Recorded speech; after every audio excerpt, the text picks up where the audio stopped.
The hadith tonight is a collection of Imam Bukhari. Going with this theme for a little bit longer. Prophetic definitions.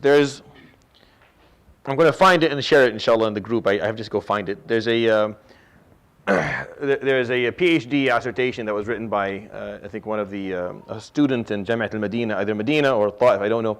This is years ago. It's around 400 pages or more, where he just goes through all the definitions, all prophetic definitions from the Kutub Sunnah.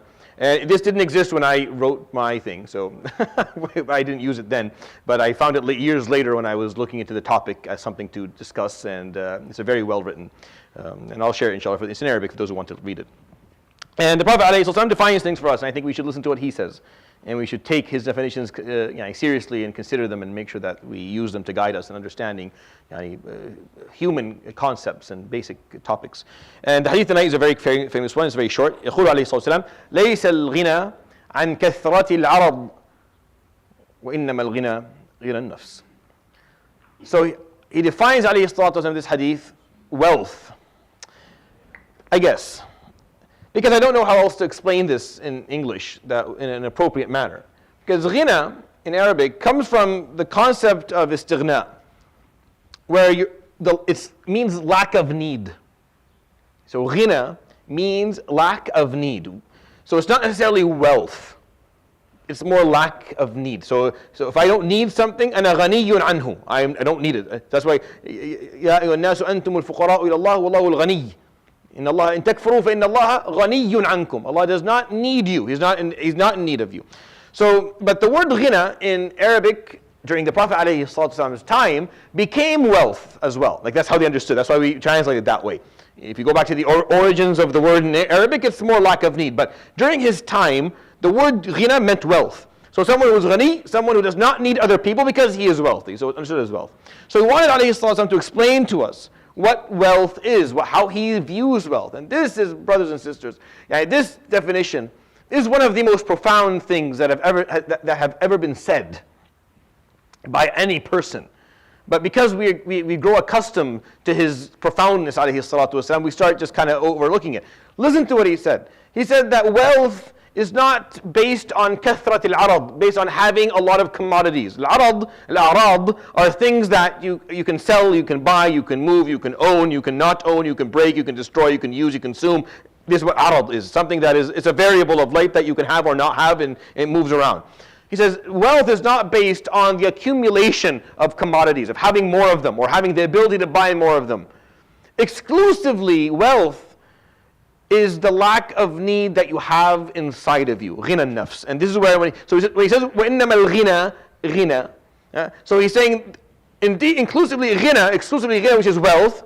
And then he uses the word again, but he uses it now in its original Arabic term. Ghina nafs is the lack of need that happens on the inside of the soul. It's the wealth of the soul. The person who's wealthy is the person who feels wealthy inside himself.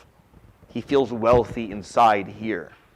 It's not what's in his hand and what's in his bank account. It's the wealth that he feels inside of him. And we're living during a time where so many people feel bankrupt on the inside. Where it's such a widespread problem in the world, where people feel empty. They use these words, subhanAllah, they use these words, bankrupt on the inside, empty on the inside, right? We don't know how else to explain how these feelings actually occur. And the Prophet ﷺ looks at you and he tells you it's not about having wealth, it's not money. It's not about being able to own things and buy things. True wealth is if you feel that ghina inside of yourself. If you feel wealthy inside, you feel it inside. Are you able to sit and enjoy existence and enjoy being alive? Not blissfully ignorant. Not blissfully ignorant. No. But knowledgeably fulfilled. All right? For you to enjoy existence not with blissful ignorance where you just don't know anything, so you're happy, but rather because you are knowledgeably fulfilled. You have gained knowledge, and the knowledge has led you to live a life where you are fulfilled and you feel that fulfillment in your nafs and you are at peace with yourself. And that's wealth. That is wealth. Anything else is not, is poverty. Even if you so much money that you can buy anything that you want and everything that you want, and you can enough money for you and everyone who will, your progeny till the day of judgment. If deep down inside you feel bankrupt, you feel empty, then you're not wealthy. And this is what this is your pursuit in your life. You are pursuing this. This is why you come to Allah subhanahu wa ta'ala. This is why you come to them. This is why you open the Quran and you read the Quran, you listen to the Prophet alayhi salatu wasalam, and you attend to learn, because you're pursuing knowledge that will grant you fulfillment so that you may feel wealthy. And you can be at peace with yourself, and that's how we're supposed to live that way. We're not supposed to live this way. We're not supposed to be living the way we're living today. And he said it alayhi salatu wasalam back then, 1400 years ago. He explained it. Yeah, you're going to want money in your life, but that's not real wealth. Real wealth exclusively exists inside you. It's not external to you. It's not something that you're bringing externally. It's not going to bring you happiness. The new car and the new house and the attractive spouse and the accolades and the job and the travel, these are not going to bring you what you want. What you want, that wealth you have to find that on the inside. And that pursuit is what Islam offers you. And that's what Allah subhanahu wa ta'ala offers. That's what tazkiyah is, and that's what learning from him alayhi salatu wasalam and talab ilm is actually about. And this is an extremely important topic that I hope we all take at least seriously enough to listen to what he is saying alayhi salatu wasalam here, so we can change the way we see the world and function within it. يروي الإمام البخاري في صحيحه عن أبي هريرة رضي الله عنه قال قال النبي صلى الله عليه وآله وسلم ليس الغنى عن كثرة العرض وإنما الغنى غنى النفس. صدق رسول الله صلى الله عليه وسلم. سبحانك وبحمدك لا إله إلا أنت أستغفرك وأتوب إليك. وصلى الله وسلم وبارك على نبينا وحبيبنا محمد وعلى آله وصحبه أجمعين.